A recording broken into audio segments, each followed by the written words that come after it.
Daniel and Emily found the house nestled among towering oaks.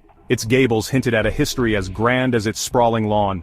An irresistible charm hung in the air, despite the unsettling silence that greeted them. The realtor, a flustered man named Mr. Evers, assured them it was the quietest house he'd ever seen. He seemed eager to leave. The first night they unpacked boxes, their laughter echoing strangely in the cavernous rooms. Each echo seemed to linger a moment too long. By the fireplace a chill settled despite the roaring fire. The silence pressed in, heavy and expectant. Emily stepped onto the polished oak floor of the upstairs hallway. The moonlight filtering through the Gothic window cast long, dancing shadows.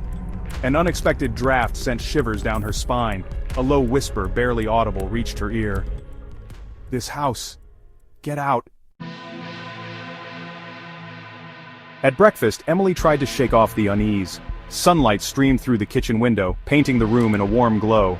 Daniel, humming cheerfully, flipped pancakes. It seemed impossible that anything sinister could lurk in such cheerful light. But later, as she dusted an antique vanity, the whisper returned. "Get out, while you still can." Emily whirled around, heart pounding. Had Daniel spoken? But he was nowhere to be seen. The room was empty. She tried to convince herself it was the wind, or the creaking of the old house settling, but deep down a seed of fear had been planted. She avoided the hallway now, her footsteps hurried and hesitant. The whispers became a constant presence, slithering around the edges of their lives. They seemed to emanate from the walls themselves, growing in volume and intensity. Now, even Daniel could hear them. One evening as they sat down to dinner, a chorus of whispers filled the room, swirling around them like a malevolent wind. The silverware rattled on the table. Emily gripped Daniel's hand, her own clammy and cold. "We have to leave," she whispered, her voice trembling. "This house, it's not safe." Daniel, his face pale and drawn, nodded slowly. The whispers seemed to mock their fear, growing louder, more insistent. Determined to uncover the source of the whispers, Daniel and Emily began to explore the house.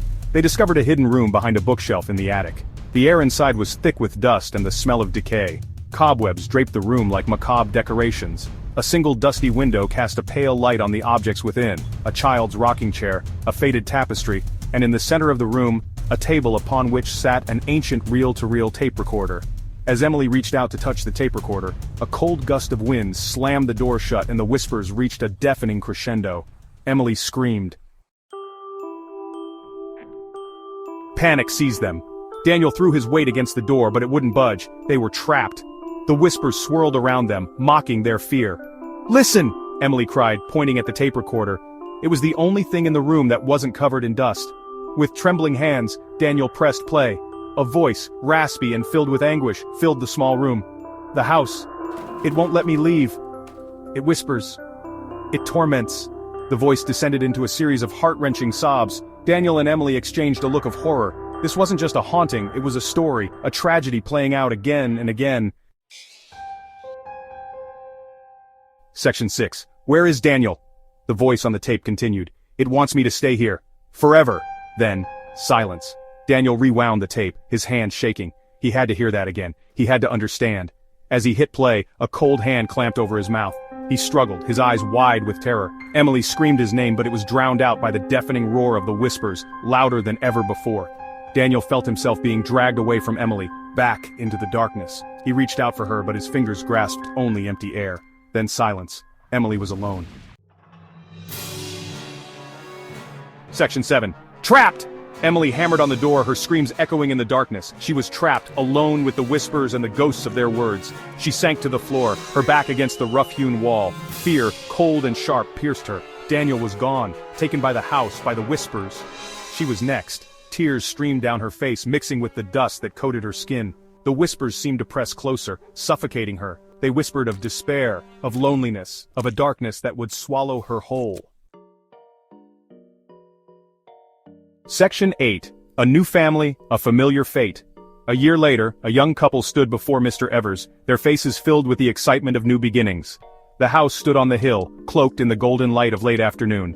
It looked just as perfect as the day Daniel and Emily had first seen it. "It's beautiful," the woman breathed, her hand resting lightly on her pregnant belly. "And so quiet." Mr. Evers, his face pale and drawn, forced a smile. "Yes," he said, his voice a strained whisper, "it's very quiet."